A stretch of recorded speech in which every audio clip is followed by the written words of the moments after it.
Hi Founder fans, Jason here, and today's founder is Moses Robinson, the first Chief Justice of Vermont.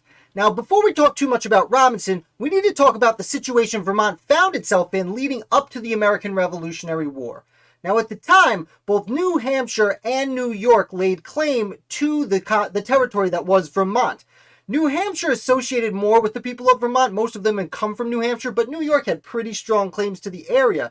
At the same time, the people living there were kind of feeling like they were starting to do their own thing.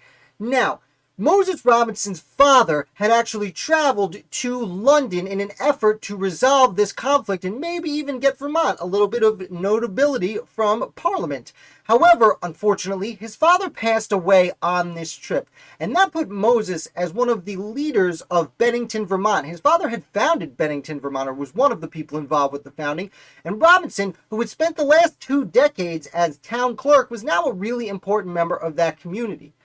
This is when the Revolutionary War breaks out, and Moses, as many people did in that part of the country, joined the Green Mountain Boys, Vermont's famed militia, and he went to war for about a year when he was quickly called back to participate in the Revolutionary Assembly and put together Vermont's first constitution. Now, when the United States declared independence, all the separate states went home and created their own constitutions, and Vermont saw this as an opportunity, and they actually declared their independence from everyone, and were, in their own eyes, their own independent country, and therefore they wrote a constitution and took on a president and nominated a chief justice. And Moses Robinson, despite very little formal legal training, was chosen as the first Chief Justice of Vermont. Now, I should note, no one else in the whole world recognized Vermont as its own nation. This was really just a ploy to try and say to the other states, hey, let us in, we want to be the 14th state. This would take quite a while, and Robinson would spend the next decade, again, despite very little legal training, as Chief Justice of Vermont.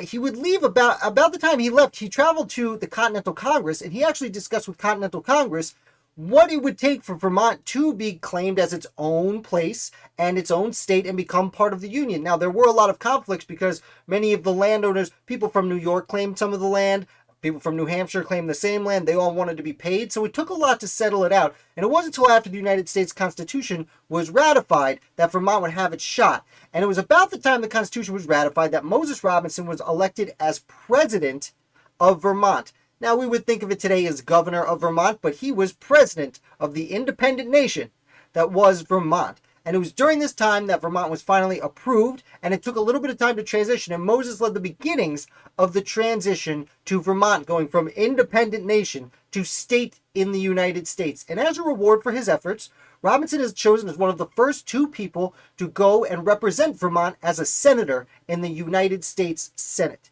He's there for most of the Washington administration, leading into the Jefferson administration.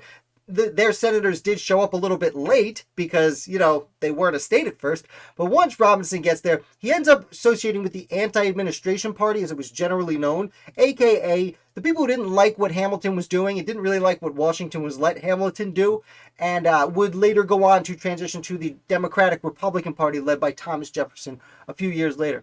After this, after a successful career, Moses Robinson would return to Vermont, where he would actually go back to the Vermont House of Representatives for a few years before finally retiring to private life after a long, dedicated service to his country, which was literally, for a time there, a country. It's a little bit about Moses Robinson. I hope you enjoyed this video. If you did, definitely hit like. If you're new here, subscribe for American Revolution all week long. And you might have noticed, for those of you who come here frequently, I am now releasing the video the same day. Every day I release an article about an American founder, and now I'm releasing a video about the same person every morning so that we can have just one founder of the day. Don't worry, I'll still be keeping my regular nightly rituals where I do interviews with other people in the Rev War industry, as well as the weekly wrap-ups on Thursday and trivia on Fridays. And that's a whole lot of stuff we're doing here. So if you made it this far, definitely hit like and definitely subscribe, and I'll be back with another founder for you tomorrow.